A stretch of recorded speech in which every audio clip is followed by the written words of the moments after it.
ما هو الفرق بين عذاب القبر وعذاب الآخرة؟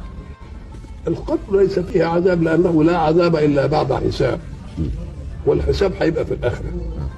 إنما القبر بس شرة الحياة منعت من النفس، وشاف نفسه مجندب في التراب فيعرض عليه عذابه في الآخرة. إن كان صالحا يعرض عليه العذاب، وإن كان مؤمنا يعرض عليه الثواب والجود. شوف يقوم طول ما هو شايف الحاجة الحلوة يبقى في سرور، وشايف الحاجة اللي تنتظره في الآخرة يبقى في عذاب. يبقى عذاب القبر عرض لمنازل الآخرة. ولذلك اقرأ قول الله سبحانه وتعالى في قوم فرعون: النار يعرضون عليها غدوا وعشيا ويوم تقوم الساعة أدخلوا آل فرعون أشد العذاب. طب يعرضون على الزمن بالنسبة للإنسان إيه؟ حياته، مماته، بعثه. هم في الحياة ما عرضوش على النار، الفرعون ما عرضوش في الحياة على النار.